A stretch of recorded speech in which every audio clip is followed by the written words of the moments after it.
tell you a story, and it's a ghost story. The story is about ghosts that waited a long time to be discovered. The ghosts that I speak of are Holocaust victims. How I became acquainted with my many family members that were killed and a few that survived the Holocaust. I find that numbers can overwhelm and after a while lose meaning. In a weird way, that's how I sometimes think of the Holocaust. When I think of these numbers in human lives, I ask, is 6 million Jewish deaths that much more horrible than 5 million, or 50,000, or 50 million? Continue adding all the others that died during the war and it becomes unfathomable. When I look at these pictures, I see people and I see no difference between them. Were these people doctors or lawyers, artists or construction workers? Did they have families? This ghost story is about the ghosts of real people, not about numbers. How most became skeletons and how some escaped. Ghosts are not ghosts of numbers. They're not ghosts of statistics. They're ghosts of lives and what they stood for. In this case, they're the people that make up my family. Like many family legends, this story is based upon fact, some speculation, and even some creative imagination. These are some of my family members that were killed during the Holocaust. My aunts, my uncles, my cousins. So many members were killed that up until recently, I thought that the only members of my family that survived were my immediate family, the Rosens.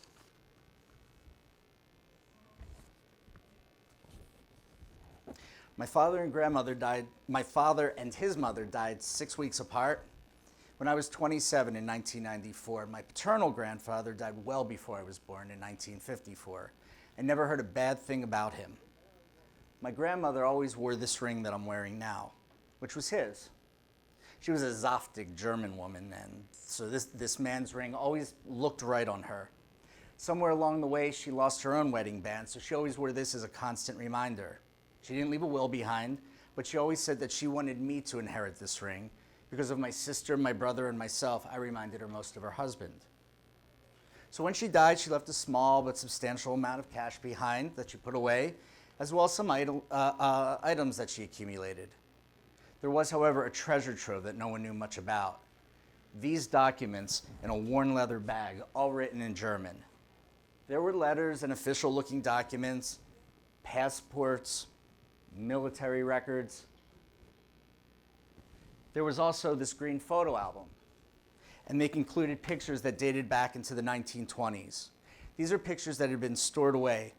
The way one keeps letters and old cards from past lovers from their youth. The letters were thrown in this old bag. They were nothing special, except for they were written by people long since dead. They were mainly people that were killed during the Holocaust in death camps, such as Auschwitz. These letters and these pictures are ghosts of relatives past. No one looked at them for at least 30 years, but they were waiting to be examined, like a genie waiting for a person to rub its lamp and set him free. The documents were intriguing, the photos were beautiful, and the letters mysterious, but written entirely in German. Since no one remaining knew who these people were or could read German, these documents became decorations, something beautiful and mysterious, written on papers thin as onion script, in a cursive script that today would be used for the most formal of occasions. I was tasked with holding on to these documents. Because of my siblings, I was the most likely to research them. So these documents, a good 100 or more, were mailed from Germany to Shanghai in the early 1940s. Then they traveled to the United States, where they remained in Philadelphia for over 40 years. I brought them from Philadelphia to Boulder, Colorado, where I lived at the time. 5 years later, they traveled with me to La Crosse, Wisconsin, and then moved to Minneapolis for 2 years. And finally, still mysterious and foreign, they came with me here to Chicago. The ghosts were on the move, but they were still undiscovered. Before I move forward, I should give you a little overview of what I knew, or at least what I thought I knew, about my father's side of the family, or more specifically, about my paternal grandfather's side of the family, the Rosens. My father's name was Heinz, which he Americanized later to Henry when he moved to the United States, and he was born in Berlin, Germany in 1933. At the age of 7, he, my grandparents, and some of my grandparents' family took a train through Russia and settled in the Jewish ghetto of Shanghai, China. They opened a shop in Shanghai and remained there for 7 more years, and then they received permission to immigrate to the United States. My father and grandmother would sometimes talk about Germany and Shanghai, But they never sat down to give a true narrative historical account. It was part of their lives, and the loss of many, many family members was also part of it. I remember hearing about my father's cousin Kurt, who he wanted to name me after. Much to my mother's dismay, she just never liked the name. It was too German sounding for her, spelled with a K. My father and Kurt, they played as children, but Kurt was killed in a camp, and my father never knew which one or exactly when. I guess Kurt's ghost wanted to be released through my name, but he was turned away. He remained in that black bag for many years. In 2009, though, the ghosts became restless and their fates began to change. I received a random email from a Mr. Heinz Ratty who lives in Switzerland. Mr. Ratty attempted to track down the descendants that originated in the area of Großtuchen, Poland. His intention was to erect a monument dedicated to those that were killed in the area during World War II. And subsequently, he reached his goal. He explained to me that he had phoned my mother from Europe, and she immediately hung up on him. She had no interest in the stranger that claimed to be tracking these people down. Now, I was flattered that so many people from around the world were looking for us. However, I immediately responded that I was sorry. He must have found the wrong family, since mine was from Berlin, Germany. And furthermore, there were no other Rosens from my father's line still alive because he was an only child. Mr. Ratty was persistent and was very sure I was who he was looking for. He began by explaining that prior to World War II, Großtuchen was part of Germany, but was integrated into Poland post-war when new borders were constructed. He claims that his family knew mine, back to my great-great-grandparents. He pointed me to some websites that documented my family and an ongoing search to track us down. It was at this point that I knew it was time to figure out what was in those documents. And I now had a source to help me. Little did we know what we would find, whom we would find, and what I had stored away. And that genie was soon to be released from its bottle. So the first thing I needed to do was clarify this Großtuchen connection. So I mentioned it to my mother, along with the fact that she had hung up from a call from Europe from a man who had spent years trying to track us down.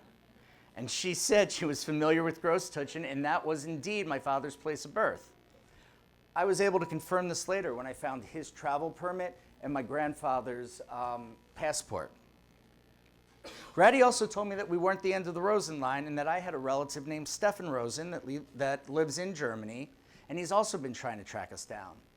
It turns out that he's my third cousin one time removed, and that equates to something like his great-great-great-grandfather and my great-great-great-great-grandfather were the same.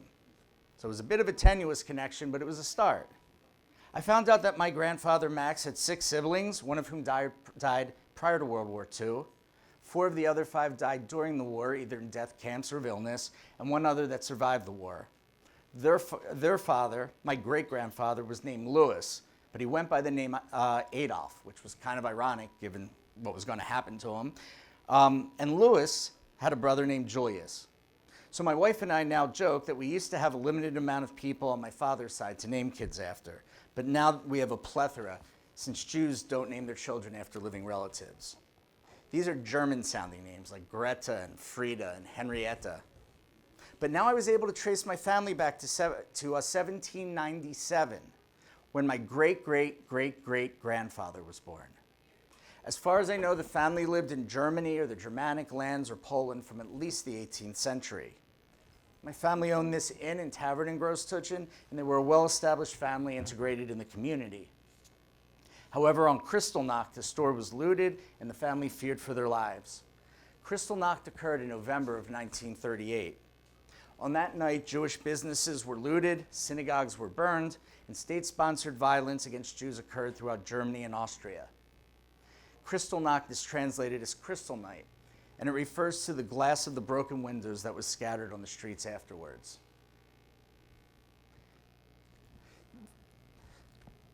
This is the tax bill and seizure notification the government levied against my family for repairs, and then when they seized my inn, my grandfather's inn, from the government. My father was 4 or 5 at the time, and not long after, in the middle of the night, the family packed up and moved to Berlin. They gave no warning to the neighbors and community they had been part of for generations.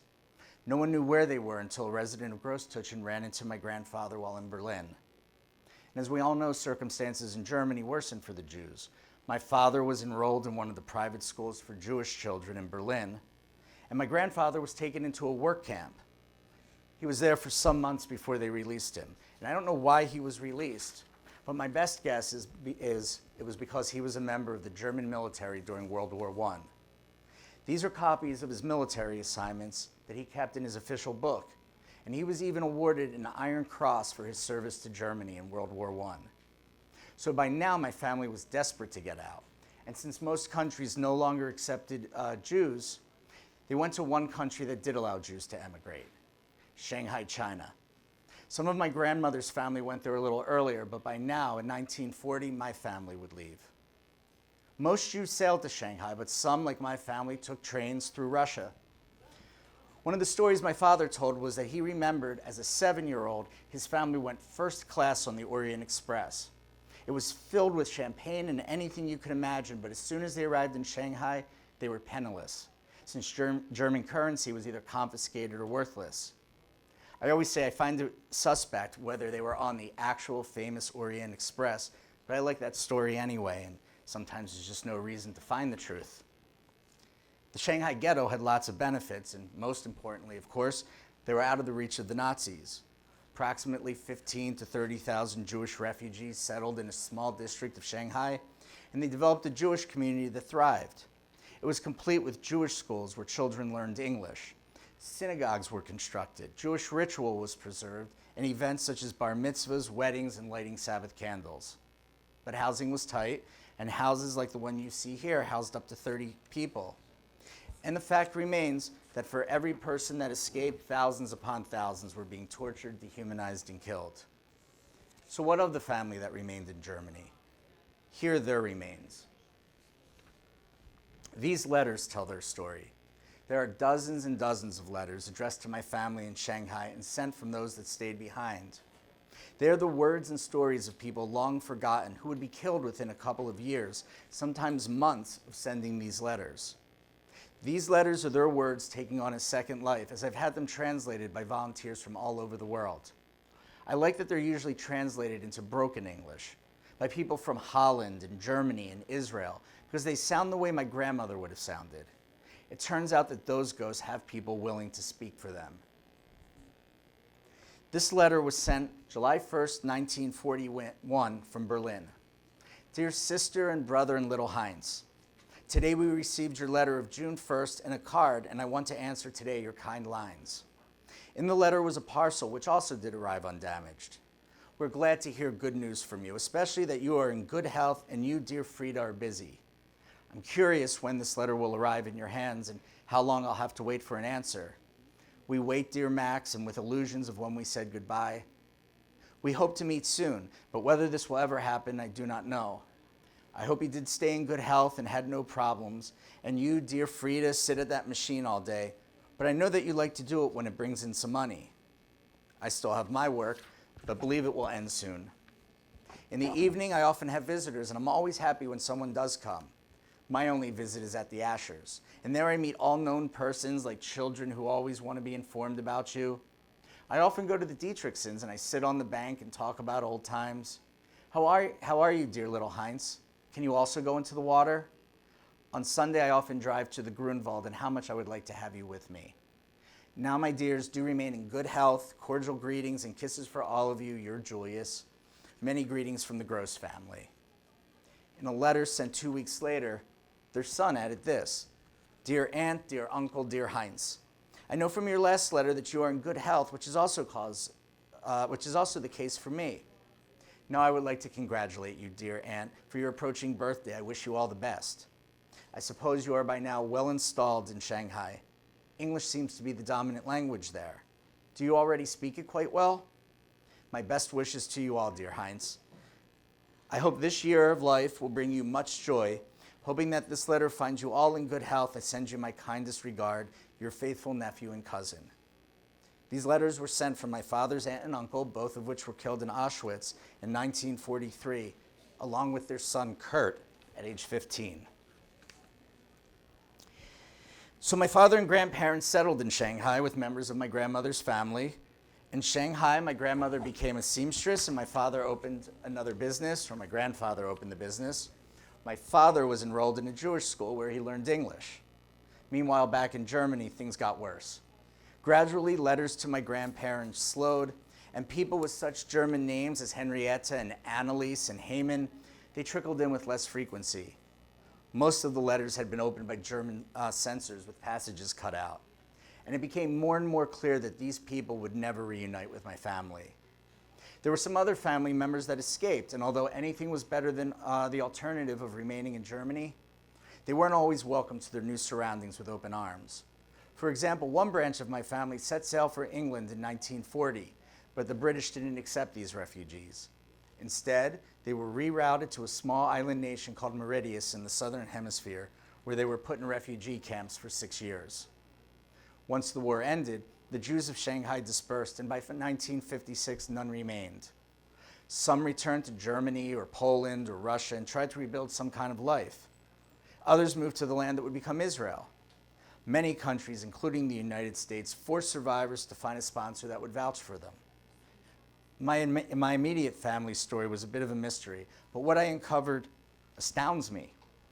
I found these documents from a Mr. Gunther Rosen from Elmhurst, New York, a name I had never heard of, yet he was the man that sponsored my grandparents' journey to the United States. I have a record of everything Gunther submitted to the government: bank records, affidavits, insurance policies, and other paperwork.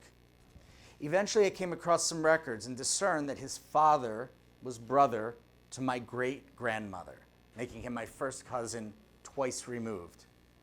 This is an excerpt from Gunther's letter to the United States government. He says, "As far as I know, they are my only family left, and who thus had the good fortune to survive the persecution in Germany as well as life under Japanese occupation. So it's only natural that I help and assist them, but I am doing so gladly and willingly. How happy they will be here in the United States, where at least they will have another future to look forward to, a future for their only child." Now, Gunther died long ago, but I tracked down his son Peter, who lives in Los Angeles, and sent him an email, out of the blue, with all these documents. He replied quickly and agreed that he was the descendant of that same Gunther. However, he had no idea who we were either, and he quickly put me in touch with his children. We remain in touch via Facebook. After 7 years in Shanghai, my father and family came to the United States in 1947 aboard this ship. They landed in San Francisco and made their way to Philadelphia, where they had friends from Shanghai. In a weird way, I now know more about these ghosts than some of the people I grew up with. There are many other great stories: family members that married first cousins, an interracial marriage in the early 20th century, and even a world-renowned Italian circus performer. Who'd have guessed? A few years ago, my mother, sister, and I visited Shanghai, and we took a walk through the ghetto and visited the synagogue and museum that commemorates the Shanghai Jews. I've also been to Germany a few times, and each time I look at the faces of people that might be relatives, or might be related to those that killed my relatives. It's a beautiful country, and one I could return to over and over again. As for my father, he never expressed an interest in returning to Germany. In the 1980s, he'd say that he had left as a child and he wouldn't remember anything if he did return. However, in 1988, I studied abroad in London, and my mother took this as an opportunity to travel to Europe with my father. At the travel agent's office, my mother asked him if he wanted to go to Berlin for a couple days, and he said no. But my mother didn't relent, and my father grudgingly agreed. They rented a car, and the story goes that my father navigated the streets of Berlin as if he lived there yesterday. He immediately found the house he lived in and went to the door. He never knocked. It seemed just enough to be there. Who knows what ghosts might be inside? However, the next day, my father asked to go back and see the house again. But no knock this time either, just a second look. As for myself, although my father never opened the door, I have my own door, which exists in the form of this bag, these pictures, and these letters. And what I've come to realize is that they are not the ghosts of people. They are my family. Thank you.